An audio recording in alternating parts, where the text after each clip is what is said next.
All right, welcome everyone. Want to invite, again, have you all just come to our Lunch and Learn here today. We appreciate that. With our Legacy Federal Credit Union as our guest speakers. They're going to be talking about budgeting for financial success. My name's Jason Morton. I am one of our chairs of our Education and Programming Committee. We put on these Lunch and Learns every month of the year, February through November, and we're very appreciative of our main sponsor, Bank of America, for funding this opportunity and allowing you all to come out and learn from some great speakers throughout the year. So I'm not going to say too much here. I want to go ahead and get into our program today. We have Lori Tim and Jermaine Parker. They're with the Legacy Federal Credit Union, and we're so gracious to have you and your time just to share with us some information in regards to budgeting from a personal and also business standpoint. So let's give them a warm round of applause. Thank you so much, Jason. Well, we're thrilled to be with you, everybody here in the room and those of you tuning in remotely. And we have put together this presentation, and it's going to be kind of informal because we always have a lot to say, and so we'll kind of just jump in. But Jermaine, I think you had a question before we got started. Yes, my question was more to the crowd of attendees here in person. Wanted to get to know exactly who do we have in terms of your purpose here in terms of relations of what do you do? Are you just a professional? Are you a small business owner? Or any other ... And so if anyone wants to volunteer with their engagement. Sure. Yeah. Okay, very great. Small business owner. Anyone else? Marketing, web management, great. Anyone? Okay. Sure. I know the name, actually. Great. All right, welcome. Well, again, that kind of helps. Oh, you got one?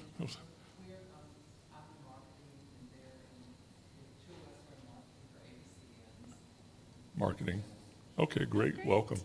Well, again, the goal is to kind of help, frame our discussion around what your needs are and what you're looking to get out of this conversation. So hopefully, don't think that we need to speak for an hour and then you have questions. This is an interactive session. So if you have questions or if you feel like, hey, I don't understand, or can you give me a little bit more dialogue around that, we could probably spin off maybe a minute or two to do that. But I'll go ahead and we'll continue. Well, thanks so much for sharing. And we also have, my clicker's not working. Let me try again. We want to hear from you, including those of you tuning in from elsewhere. We have a Menti poll, and if you've ever done a Menti poll, you can either scan the QR code or enter the code that's on the screen into menti.com. We're going to ask you some questions about budgeting, and this will further help us understand sort of what's on your mind. The first question is, in a word or two, what is causing you financial stress right now? There's a lot to be stressed about. So take a few moments. You can add multiple responses, and then we have a second question. And we'll wait for a moment. And as they come in, retirement planning, yeah, that's a big one.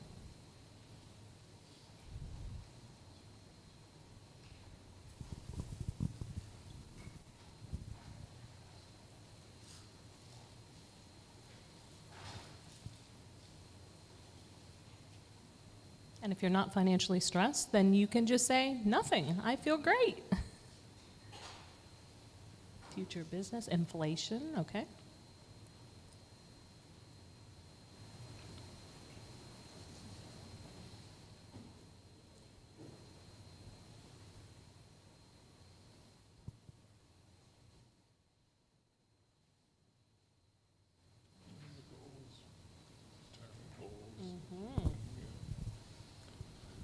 In my experiences, what I find is that a lot of times we run into, we've all heard this phrase, you don't know what you don't know, right? Mm-hmm. So a lot of times, not until someone introduces you to opportunities, skill sets, things that you weren't aware that you needed to know, that it becomes very relevant. Oh, now it becomes really important.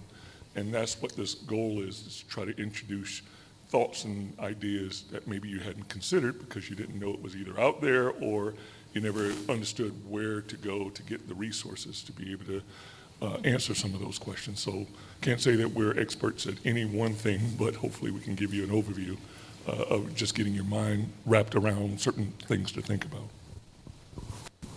Yeah, I see a few keywords up there that are certainly keeping me up at night. Inflation and interest rates that have been rising. If any of you have debt, and about 90% of Americans do have debt of some form, it's getting more expensive every day. Well, great. Well, we'll continue to let this go for a little while as responses come in. If you would like, if you've already answered on this slide, if you want to advance to the next slide, that doesn't prevent you from answering the previous question. What aspect of budgeting would you like to improve? And we've got a couple different options here. Let me look at my list. We have creating a plan, being accountable for your plan, dealing with those setbacks that happen, handling emergencies, and focusing on the future. What aspects would you most like to improve?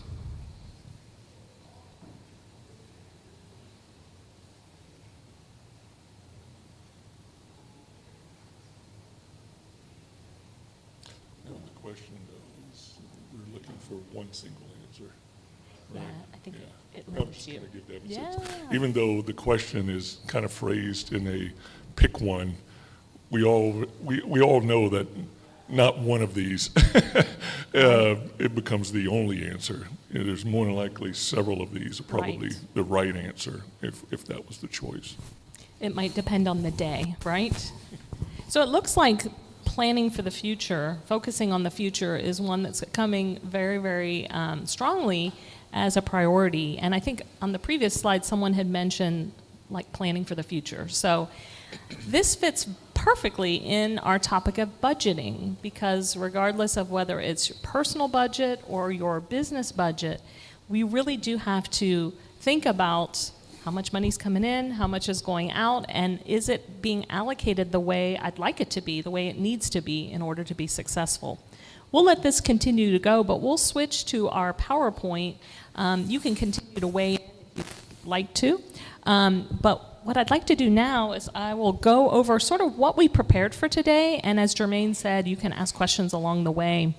What we really want to talk about is sort of how to manage financial stress, how to use that budget that you have, and if you don't have one, maybe encourage you to start looking at a budget and having it balance through your wants and needs, but also for your business and for your professional life.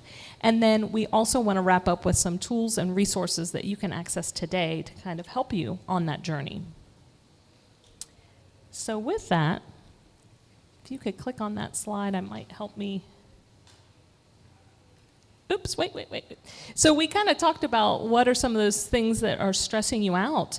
Maybe some of these kind of passed through your mind. I know mortgage is always a big expense for people. You may have some business expenses that also fall under that sort of overhead. Bills, loans, the things we were talking about. And so all of this really creates stress. And then when you look at stress, we have had some pretty rough couple of years now that have really helped us learn to adapt to stress, adapt to the changing environment. And I try to lean on kind of that past experience to help me deal with what's ahead. And I think starting with a positive attitude is really, really important. And again, if you've overcome challenges in the past, that can propel you forward. Also, looking at covering those essentials. What are those essentials? Typically, that might be, your rent, your mortgage, keeping that shelter, having food. I think a good internet connection, that's one of my essentials. Having a car to get to work. So those types of things, looking at that. And then having a plan. I don't know if anybody here has seen the movie The Martian with Matt Damon. He's up on Mars, and he's got this horrible problem. He's stuck up on Mars all by himself. And so how does he get back to Earth? And what he decides to do is just solve the problem that's in front of him. And once that's solved, there's another one right behind him. And continuing to solve problems. And that's a really great strategy for getting through the stressful time. And then tapping into those available resources along the way, and then looking at emergency savings. If any of you had emergency savings during the pandemic, there was a lot of uncertainty, and that probably helped you get through that period. Today, it may help you bridge some of the gaps you have in your spending, and also deal with the rising interest rates so you don't have to turn to debt. And of course, building, setting up that budget and having it be flexible enough to adapt to your needs and wants. So with that, let's talk a little bit about budgeting, and I might ask Jermaine to maybe fill in on the business side, but on the personal side, we're really looking at what's coming in and what's going out. And so it's really important to get clear on how much income do I have? What does that look like? What types of deductions are coming out of my paycheck? It might be a little more complicated if you are running a small business because you probably maybe don't have a fixed income like someone who's an employee would. And then looking at all those expenses. Do you have a good handle on how much you spend on all of your utilities? How many streaming services do you have? Do you need all of those? A lot of companies are raising their prices, and if you're not paying attention, you might miss out on that. Jermaine, how about on the business side? what would be some important considerations? Well, first I want to apologize. Although we were introduced first name, we never really expounded on what we do with Legacy.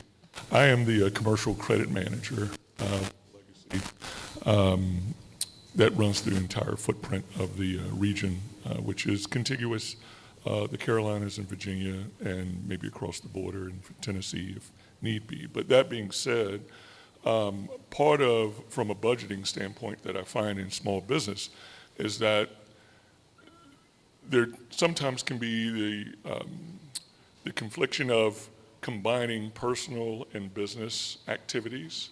And you have to be very diligent about separating the two, because as a small business owner, it's very easy to take your personal activity and expense it, so to speak. And I know there's plenty of blogs out there, plenty of internet resources that tells you how to avoid taxes or reduce your tax liability, but understand that from a budgeting standpoint, you have to be more focused on the business and what's going to show that business in its best light.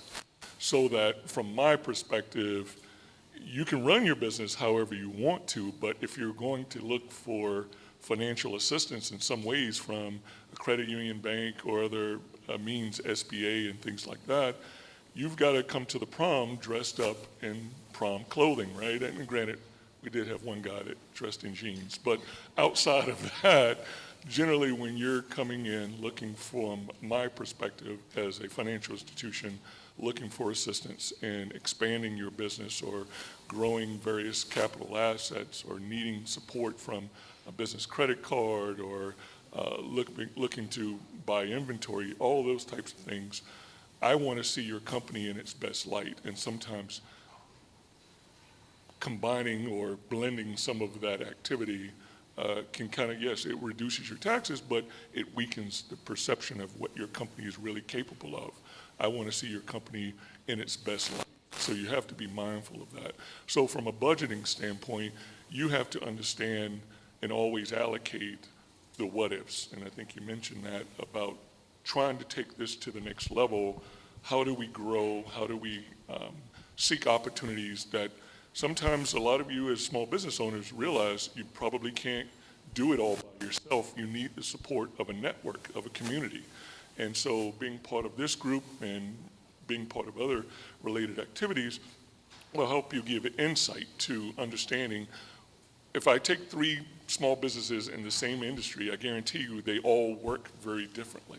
So you have to understand that if you're in marketing or if you're in product sales or if you're in some other distribution, just because another similar company down the street is doing what you do, they may operate slightly different. And it's good for you to understand those differences to help you know if there's something that you need to do differently in order to, move the needle forward.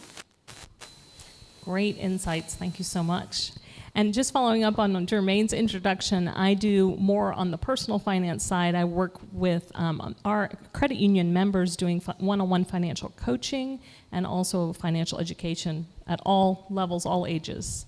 So with that, I want to talk about how is your budget allocated? And this is more on the personal side, but there are extensions into the business side. If you look at this wheel, this pie, what jumps out at you, if anything? Housing. I heard someone say housing. Is housing the biggest part of your personal budget?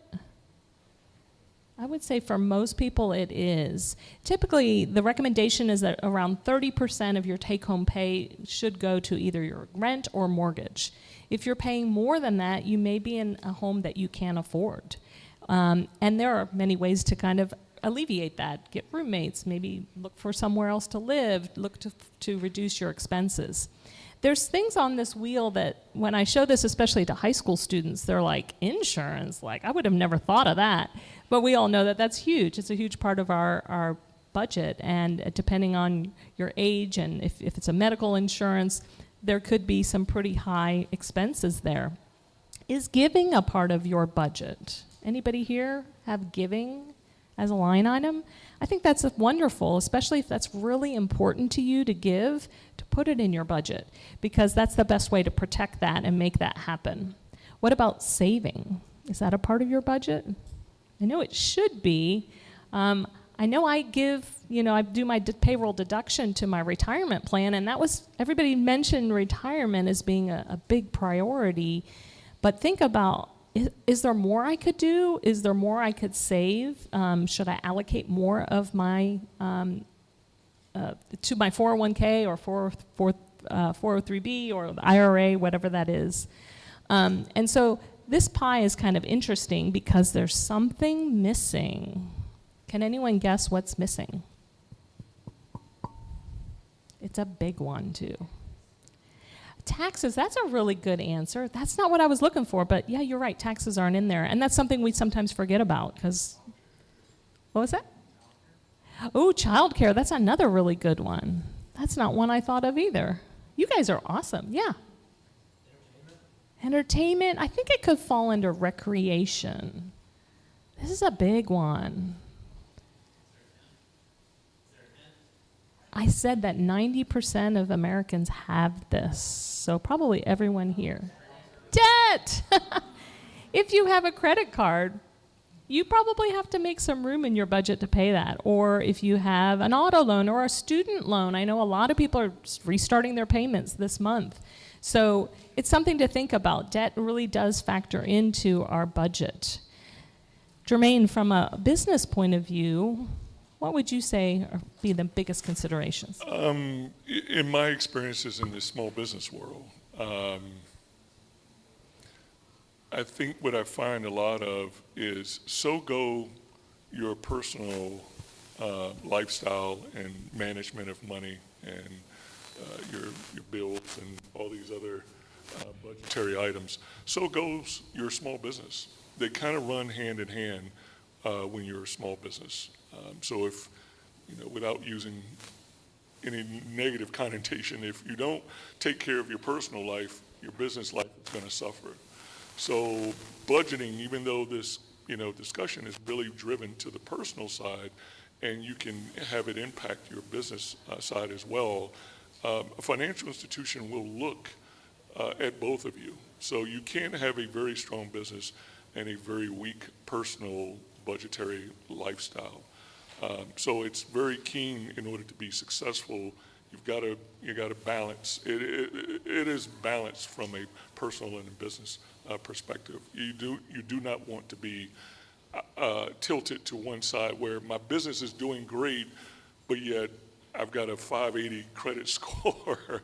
It's just not going to work in the long term. So being mindful of what happens in your personal life in terms of budgeting does play a big part of your business and small business world. Yeah. Are there any questions? I'll pause here a moment. Oh, yeah. Jermaine, obviously we have kind of like the personal will there. From the business standpoint, could you give some percentages on like, what we should be putting for marketing? Maybe, I know every business is different, but some general things versus, I think it's a balance deal versus too much in one area or things like that. Well, yeah, so again, going back to my earlier statement of, what you choose to do in allocation when there's other players in that same space, they may be very aggressive in the marketing, of putting their name out there through social media, signage, billboards, all these other things. Whereas maybe you're someone who likes to go out and shake hands and kiss babies. That whole process, you're more direct in meeting potential market face to face, and maybe you've allocated a smaller budget for marketing. So it's really going to be catered to some people that like to be sort of behind the scenes and others in front. The other piece, as we talked about from a debt perspective, is you never want to put the cart in front of the horse in regards to trying to grow too fast as a small business. Some people will go and run up a ton of credit card debt or leverage their house or whatever, trying to say that that's going to give me my funds, forget the banking environment, right? I'm going to self-fund myself, or I'm going to go talk to in-laws or whoever, rich uncle, to try to help me fund, my business. Be mindful that the one thing that we can't get back is probably the most valuable thing, especially for a small business, is time. Time is so critical for what you do on a daily basis.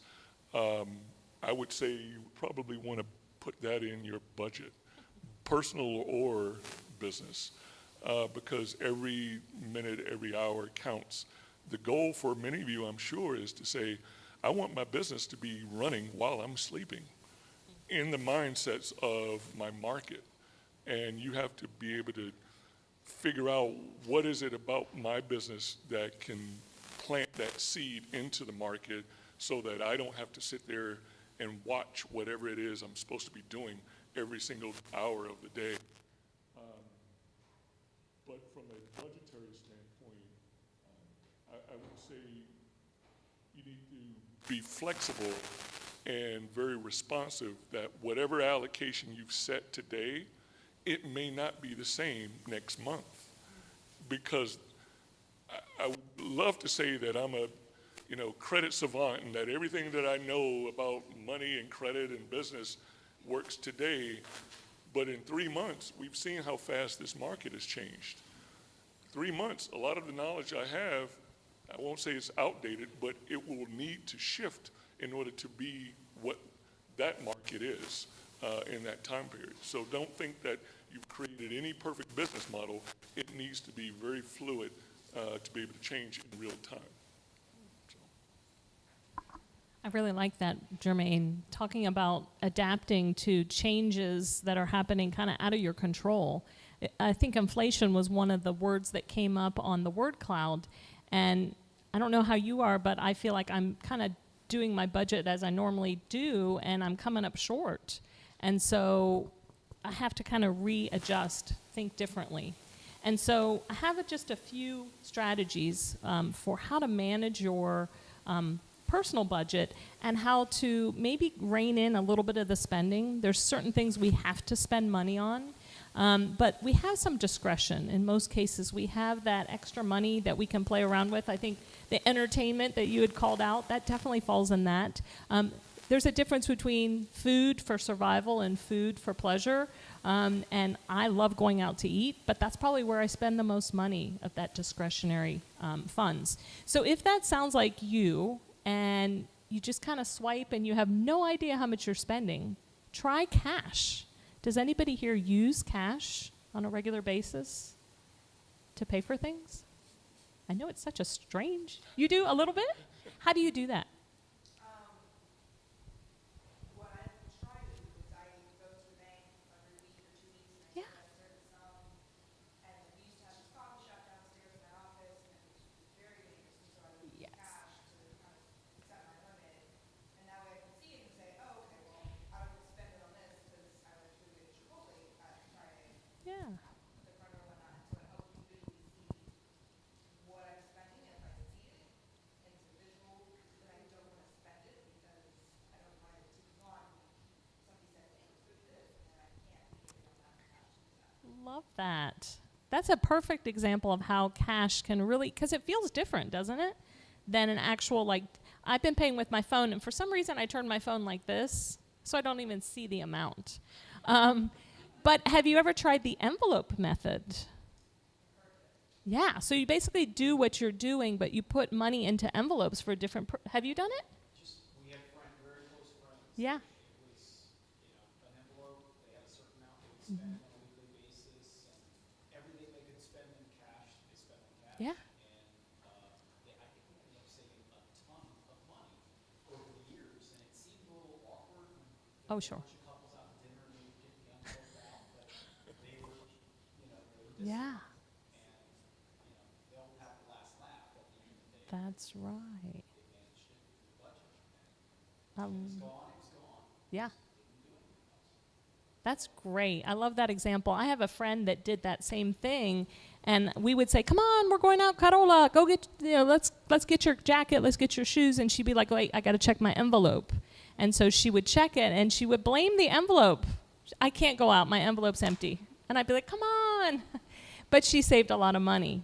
So if you feel like my money's kind of out of control, I need to regain some control, just try that. Try that for a week. You've been doing it for a while, I guess. I think sometimes trying something for a short period of time could be really helpful. And if you want to put it in envelopes, then put it in envelopes. I think it's a really great thing. I'll tell you another story. I read a book, and I read a lot of books, and I went home to my kids who were at the time, they were in high school, and I said, oh my gosh, I read about this thing called a spending fast. We're going to do this. And they're like, oh, gosh, this sounds awful. So we decided, this was in January. In December, we had splurged on presents and eating and travel, and we just overindulged. And so I said, we're not going to spend money on Amazon. We're not going to go out to eat, and we're not going to go to movies. This was at pre-pandemic when we went to movies all the time. And we're going to do this for a month. Well, it was hard, because I really don't like to cook, and I really love to eat out. But we kind of cheered one another on. We ended up saving, this is so embarrassing to say, we saved $700 just giving up those 3 things. And I learned that, okay, I can do that. Not every week, and I probably won't do it for a month again, but just kind of rethinking the way we interact with money could be really helpful. Have you had anything like that? Well, one of the things that I wanted to say, in regards to when I talk about budgeting and how rigid you have to be and steadfast and sticking to a plan, and because you're not going to solve your problem today or out of this conversation. I think we talked about that earlier. The goal is to try to create sort of a rhythm to where you're becoming consistent in your approach. But one thing that I will say, and you hit on this, is I want you to enjoy your successes. So part of it, I've never had to go on a diet, but I've heard the stories. People that, diets or these, these fastings and all these, they fail because it's just too hard, it's too long. Well, what they say though is, you don't have to be so rigid that you can't take a nibble of chocolate every once in a while, right? Or whatever that craving is. Well, it's the same thing with your business. You don't have to be so rigid that you can't transition or to celebrate the successes when you reach a milestone. Go out, take your business partners, your marketing folks, your teammates, the employees, if you have a big enough company to have employees, take them out, a quarter, just to kind of help celebrate and enjoy what has transpired over the past month, quarter, year, because then that's going to give you a little bit of motivation. Hey, don't you want to do this again? Well, that means you got to go out and grind it out so that we can celebrate again. So understand that there is a ebb and flow to sort of how your business, goes through the budgetary process, which can be, a doldrum sometimes, but the outcome is saving $700. The outcome is, celebrating with your team so that you get commitment from, if you have a small business and you have other employees. Well, I don't know about you, but the challenge of finding very good people is pretty hard nowadays. So if you're trying to grow a business and add more to your staff, you don't want people to come in, hey, I just want a job, and it's just a lily pad, for them waiting for the next opportunity to move forward. You've got to create something within your budget that says, hey, when we reach a certain milestone, we're going to celebrate, and we want to enjoy, and we want to be accountable, and we want to let the people that work for us and with us know that we appreciate, their time and attention and effort. So part of this are all the intrinsic aspects of budgeting. You don't really think about it, but those are some things that you want to keep, in the back of your mind. Yeah. Question? We got 2 online questions. Oh. I'll ask one of them sometime later. One is, what happens to my budget, and how do I adjust properly when I lose my job or have to change income brackets without going into debt? That's a really good question, and I wish there was an easy answer. That's where having an emergency savings, liquid savings, is really beneficial. You've probably heard that you need to have between 3 to 6, 6 to 9, 9 to 12 months of expenses in an emergency fund, which is a liquid fund, meaning you can get to it quickly without any penalty. But you may say, well, how do I know how much a month's expenses is? That's where getting to a real nitty-gritty budget will really help you, because if you know exactly where every penny is going, then you can plan for that. And I know it's a real hard lift. That situation sounds really challenging. I say try to get $500 in your emergency savings just to start out off, because a lot of expenses kind of start at that $400 to $500 level, and then try to bump that up to $1,000. That will at least help you get through some of those challenges. And then also think about ways that you could leverage your skills in the meantime before you find that next job. There are all sorts of jobs in the gig economy. There's a really great app called Steady, and it is an app that helps you find those types of jobs beyond just the Uber Eats or the DoorDash driving. And so that might be something to look into. And as well as a piggyback to that, and you hit on it very well, the budgeting aspect is so important because it helps you understand what's discretionary versus what's primary, like the things that I know I need. I need to pay my rent, mortgage, I need utilities, all that stuff I need to eat. But then you gotta even go more granular, well, what kind of eating am I doing? Am I eating out all the time? Or, damn it, do I go to YouTube and learn how to cook this fish, right? It's like something you have to do. So your budgeting could be based on the high level expectations, because I have all these various streaming services. I do go out with my friends. Well, if you want to allocate and budget for that in those times, then you have to be more aggressive in terms of setting more aside. But if you're more, to the point of, well, if I can set enough at least to take care of the core expenses, the things that, hey, if this isn't going to be more than a week or two, out of work, or if it turns into 3 months or 6 months, or like you said, a year, I need to go back to sort of my core expenses to say, I want to at least have the basics, take care of my car, any repairs, those type of things. But all the frivolous, the wants of life, you may have to start thinking about cutting those back if this turns out to be a long-term, exclusion from the workforce. Was there a second question that you mentioned? I want to, obviously, another one online, but if someone has one, Sure.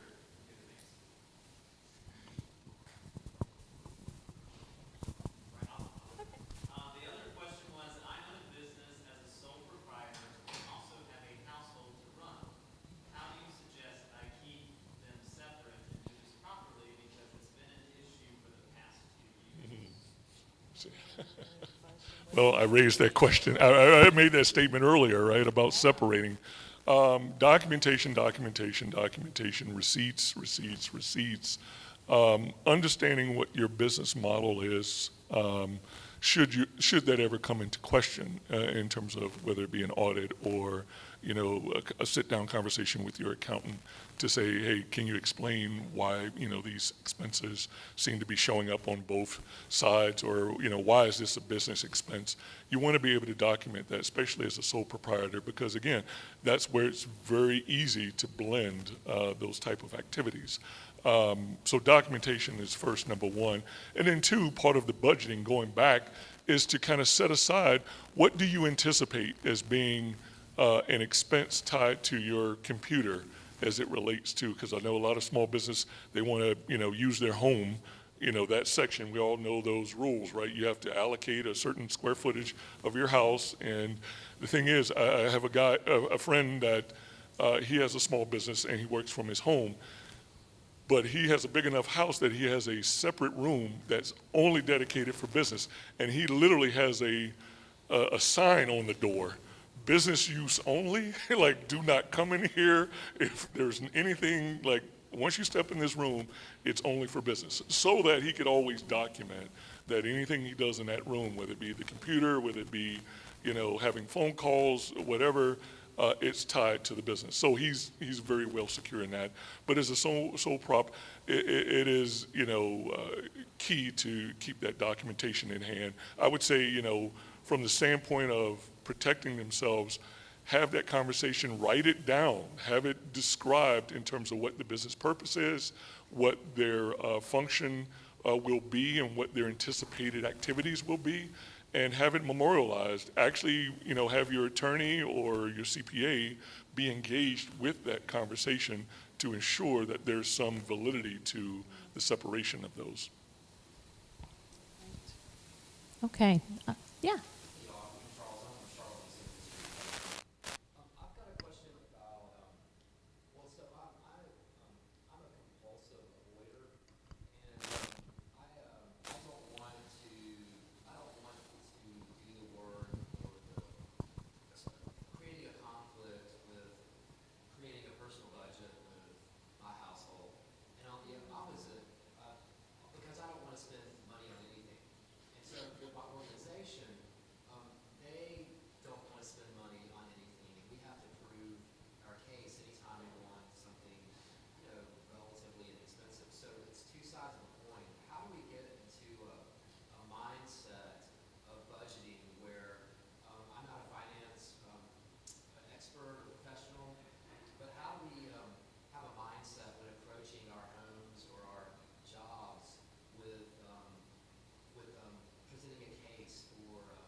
I'll just answer it with one of my favorite mantras. We need to normalize conversations about money, because I feel like in our families and in my own family growing up, money was something that we didn't talk about.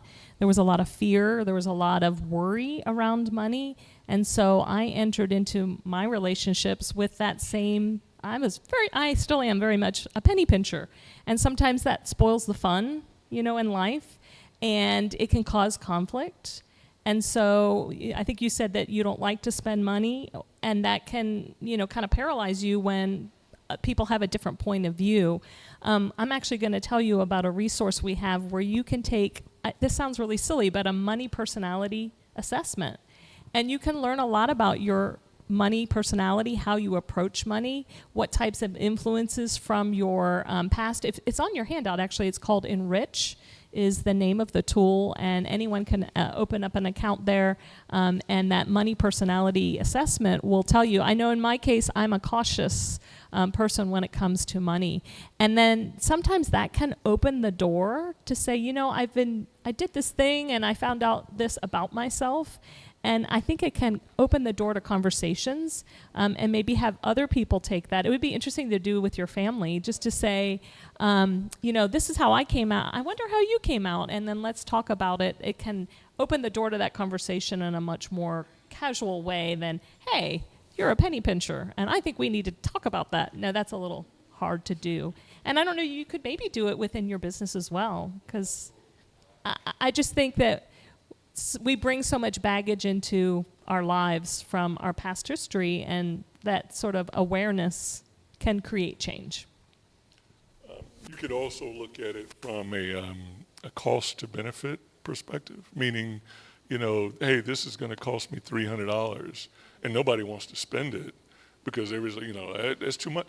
Well, what is the benefit of cost? That cost. How does that impact? Is that a short-term gain in terms of how it benefits you personally or your family?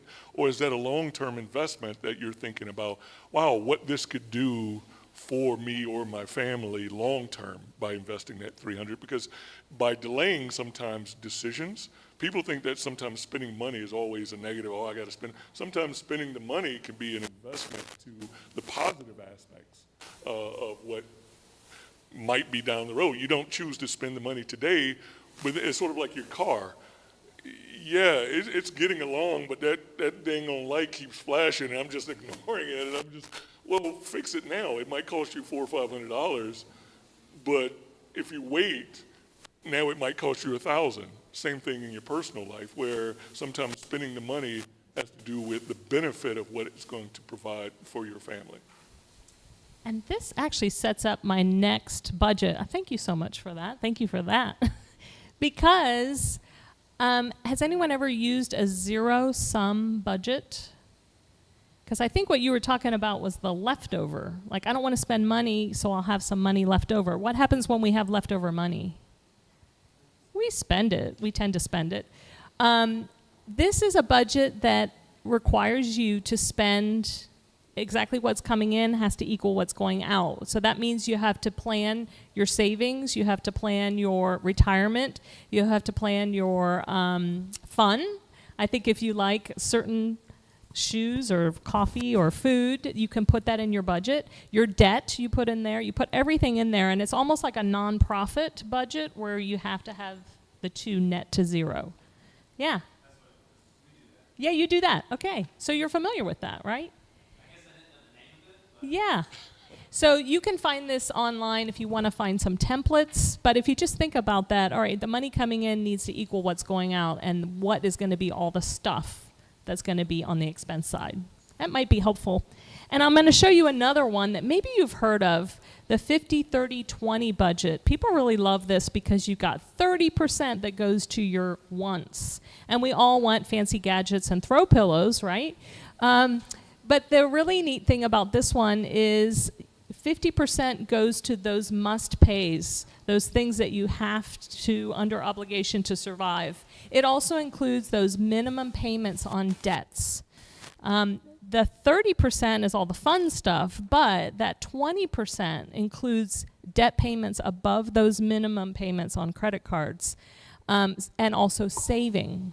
And many of you said that retirement was a huge priority. So that might be an area where you need to increase. And if you have a lot of debt and you also have pretty ambitious goals for savings, you might need to shrink that 30%. So play around with this one. In Enrich, there's a calculator that will help you calculate this based on your current spending.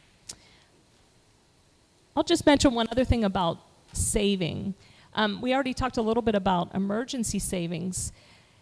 It's really helpful to have different accounts for different goals. So if you have a vacation you're planning, by all means, open up an account and call it Jermaine's Vacation Fund. Or if you're saving for a car, name your account Car Fund. Or retirement. I know retirement you probably want to do more in the stock market, but having those separate accounts allows you to see if you're making progress towards your goals, and it also will then make your budget a little more focused on goals. And then the final thing I'll just mention is a legacy has these very simple savings accounts. They're one-way accounts, meaning that all year you put money toward this goal. One is called the Vacation Club, and the other one's called the Holiday Club.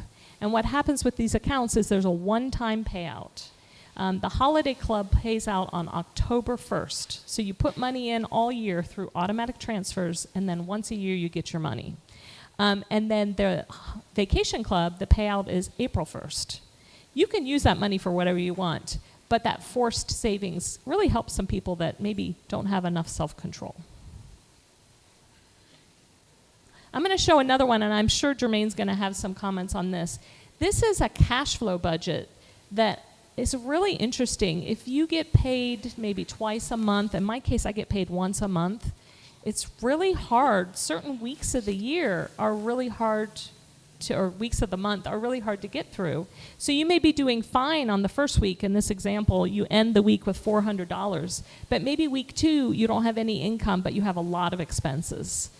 This type of budget will really call out to you areas where, oh wow, if I could move that Visa payment to week 3 when I get paid, that might help me get through week 3 without going into the negative.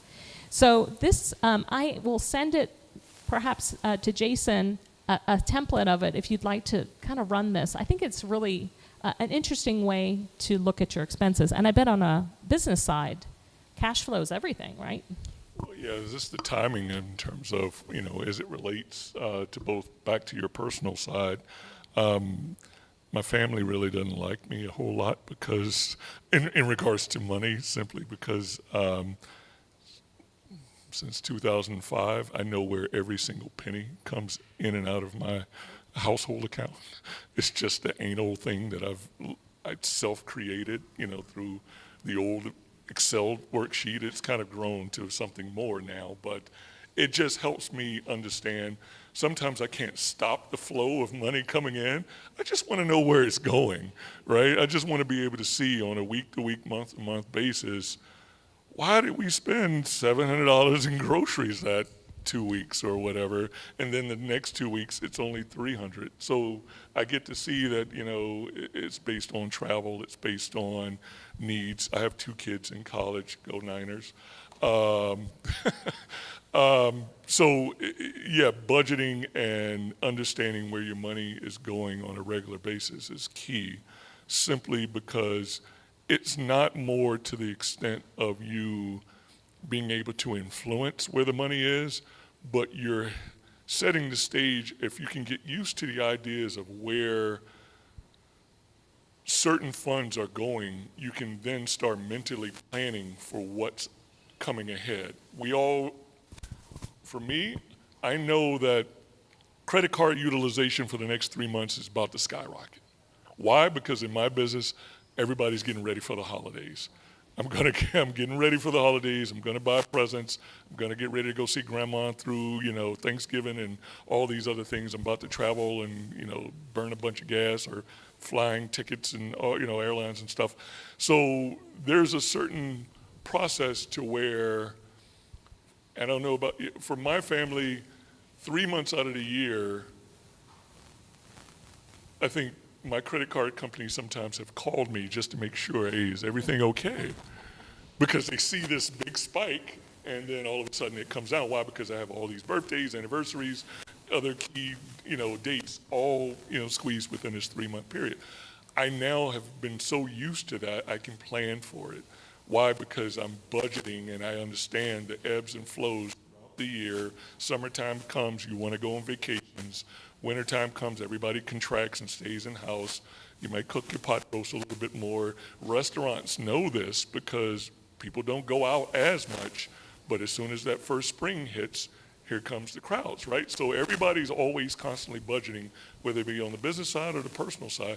You've just got to get used to understanding where your budget lies. And if you want to shift that, you have to understand logically the ripple effects of making one change, where that's going to allocate down the line.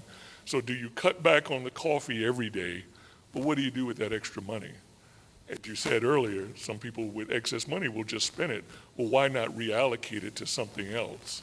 And that's the part when your brain starts to train yourself to do that, you're going to have a better set of expectations from January to March to June, November, on a regular basis. And that's what helps me. So you just have to find what's beneficial to you. That's really good, Jermaine. Well, I think starting to have a budget, creating a budget is great, but if you don't stick to it, then it's probably not worth even doing the exercise. People always ask me, what's the best method? And I said, the one that you'll stick to is the best method. So if it's the Excel spreadsheets, as Jermaine said, or you like an app, or you just like a piece of paper, whatever it is, find that system and then build in that accountability. I have some friends that are really close to me and they will call me out on my stuff. So if I say, well, I'm saving for such and such, they will say, why are you spending money? And they will hold me accountable.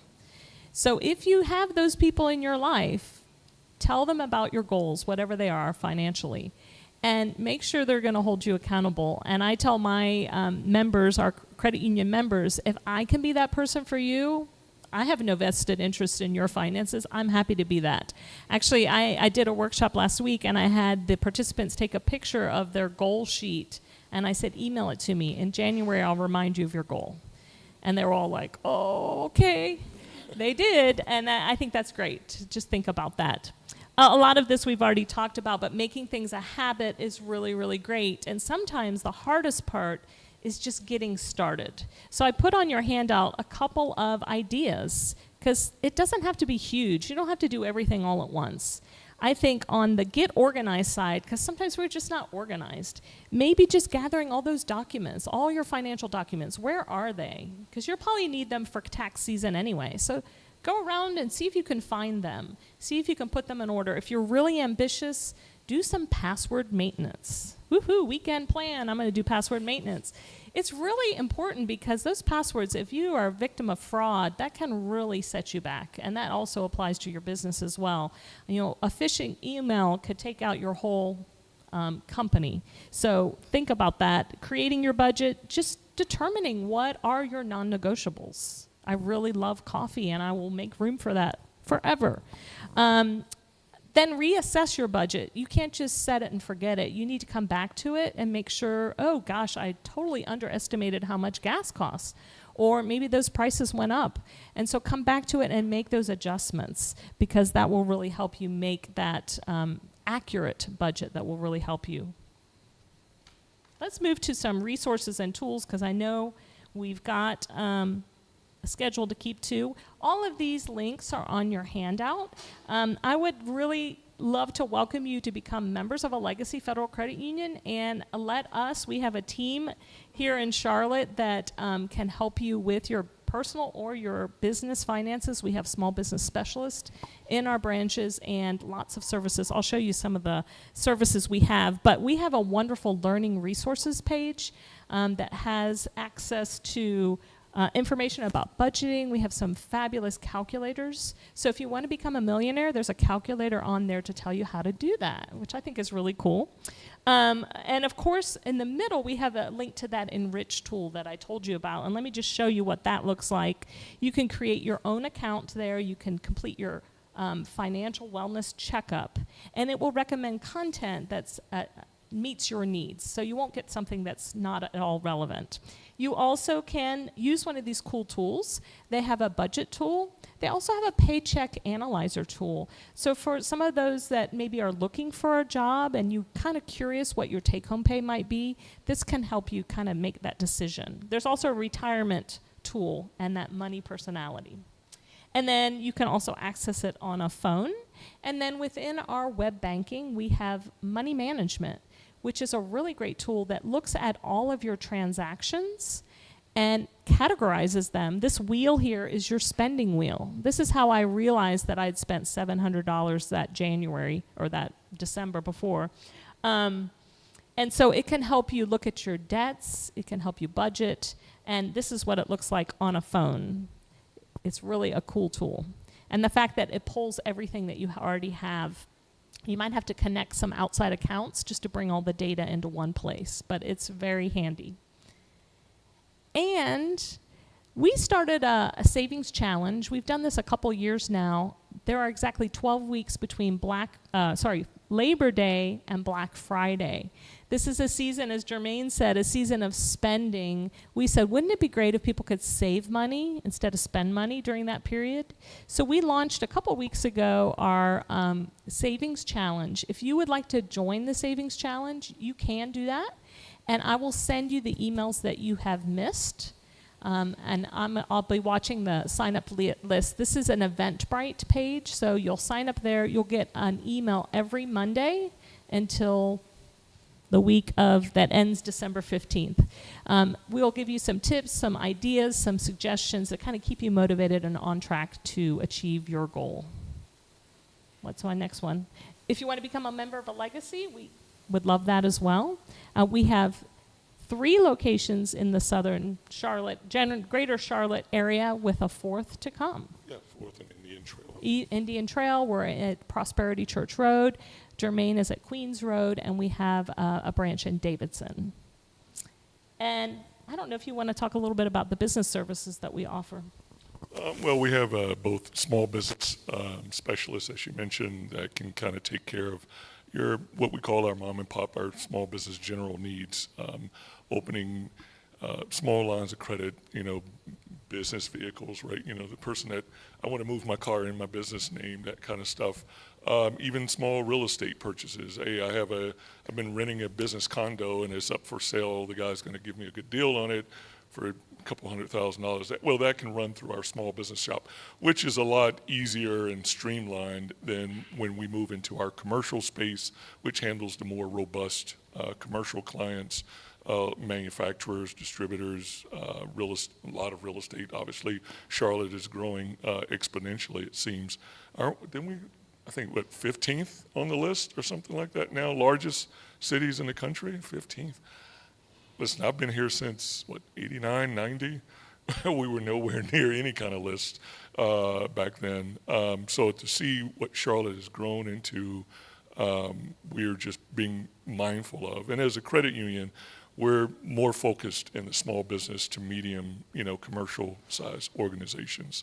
We offer pretty much all the various products that you would find at any other financial institution. We just try to provide a more hands-on, one-on-one approach, and we've been very successful with that. So. Great. Now it's time for more questions. Any additional online questions? There's one, but Anyone in the room?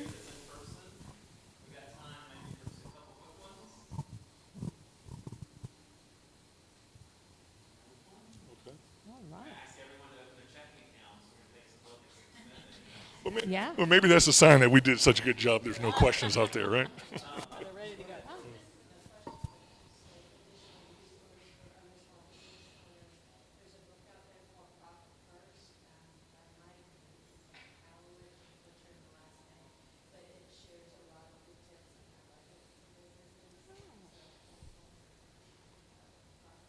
Profit First was the name of a resource that would help with business finances, budgeting. Thanks. Thank you. Anyone else? No, we'll take the online question. Okay, make it a doozy. All right, so this could be a detailed answer, but if I'm in the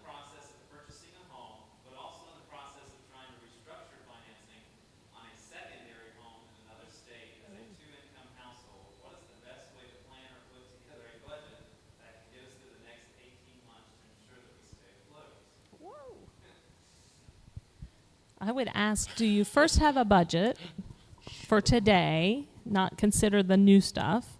And did I understand that there's an existing mortgage or there would be a new mortgage on the primary residence? Sounds like, It's existing? well, Restructuring? on secondary because they're purchasing a new one. Okay.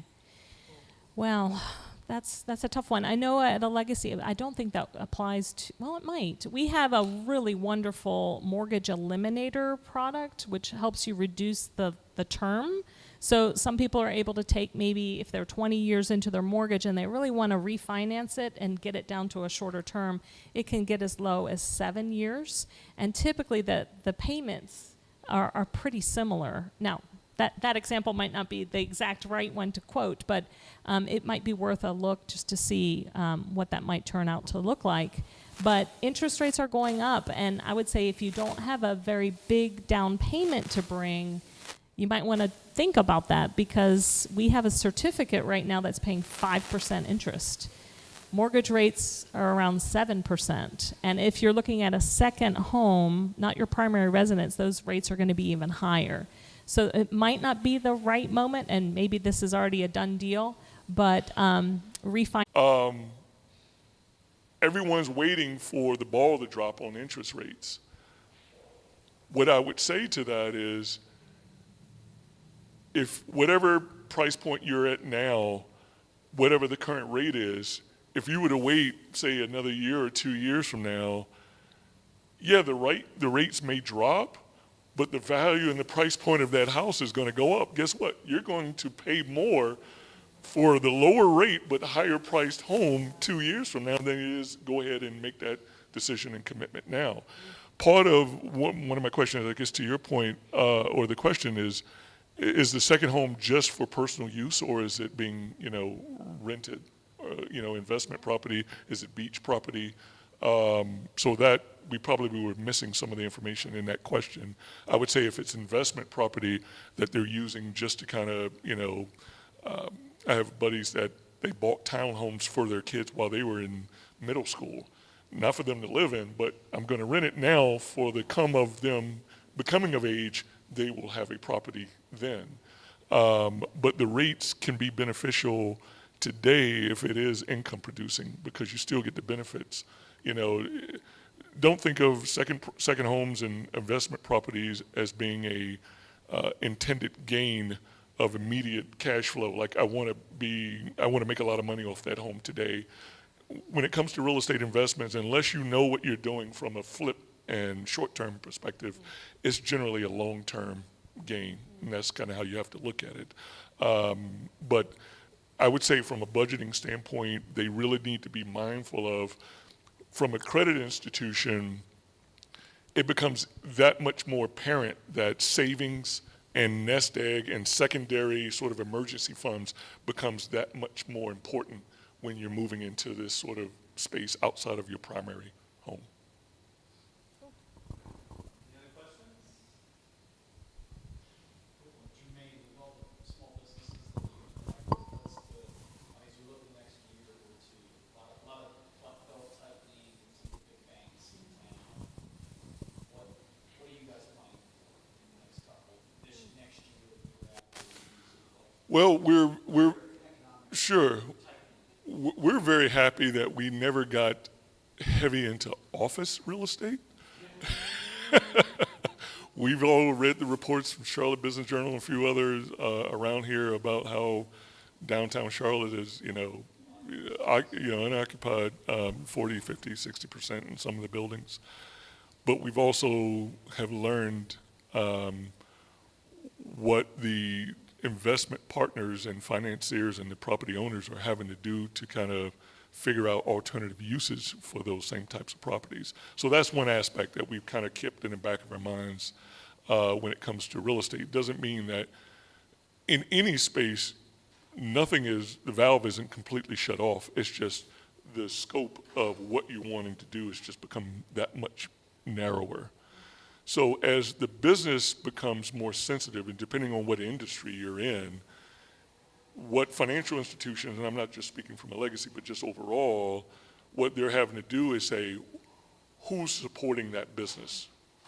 if you are a business that was, rocking and rolling during the pre-COVID days, and now because of what's happening with the economy, you're more sensitive to the other industry that, hey, good, bad, or indifferent, I'm a business that's pretty, steady. So we kind of have to evaluate where do you fit within that spectrum of risk in terms of your sensitivity to the economic ups and downs.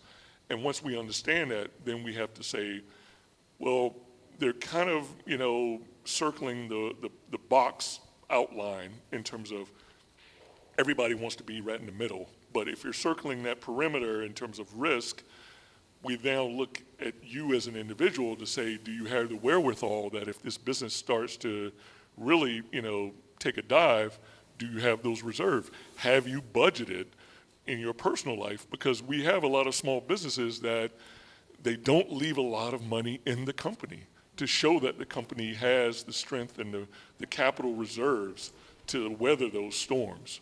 And if you choose to do that, we're not going to influence your decision to do that, but if you choose to do that, you don't need to have a house in Aspen and a boat in Charleston and all these other lifestyle when your company's struggling during those down times. That's the point where if you're financial planning, we've seen it where small business owners don't leave a lot in the company and they keep it as reserve, but all they're doing is building their retirement savings, their investments. Okay, we get it. You and the company are one and the same in that regard. It's treated differently as a small business than we would, say, a large, $500 million organization. That's a totally different business model. But as a small business owner, we're there to say it's important to have conversations on an ongoing basis with your banker instead of something just happened, I now need to make a phone call. No, you should be having that conversation on a regular basis so that, one, they're aware of what's happening, and it doesn't mean that they're going to cut you off. It just means we can now start preparing that if things continue to get worse, we at least can start putting a game plan together to help you figure that out. So. Great. I think that's it. Yeah, let's give Lori and Jermaine a round of applause. We appreciate your time this morning. Being a realtor, I appreciate your outlook on people, the cost of the interest rates now and waiting for them to fall and what that looks like. I would say that it was 100% spot on. I'll also say from a personal standpoint, a lot of what they said is something I have done over years. Before I met my husband, I was very carefree with money. We got to the end of the month and it might be like, oh, I'm short, I'll just pull it from savings. That's not what you want to do on a month-to-month basis. And we are now, he's the guru of spreadsheets. We've dug in, and starting my business, I only had $750 in a savings account. And so I haven't had to take a loan on my business or anything like that. So sticking to it, we make a goal every month of this is how much we have for groceries. Once we hit it, it's like, okay, what's in the refrigerator or in the cabinet? So really just takes the mindset and everything, and it can happen. So again, appreciate all your insights today. I completely agree. A couple of announcements. There is a survey in front of you on a QR code. While I give these couple announcements here, if you will complete that, just let us know how we did today. We'd appreciate that. We have a few events coming up. Our fourth Tuesday event is on October 24th. It's called Studio 704, and all 70s costumes are encouraged. It's going to be at 6:30 at the Clubhouse in Charlotte. Coming up, we just have our next Lunch and Learn event in November. There won't be a fourth Tuesday event just because of the holidays. But our big event for the year, which is our gala, that'll be happening on December 12th at 6:30. It's going to be at the Revelry in Camp North End. Tickets and more information will be coming out to that. We all sell out, so if you want to be a part of that event, be on the lookout. It's always a great, fun evening just to kind of celebrate everything the chamber has done for the year. So that's all I have. Our final Lunch and Learn of the year will be November 8th here at Avid Exchange. We had to make a switch on the topic, so look out for that. I think we'll be having PFLAG doing a topic for us next month. So we appreciate you coming out, and if you have any questions for Lori or Jermaine, or you want to get their contact information, grab it before you leave, and we'll see you at some of our upcoming events.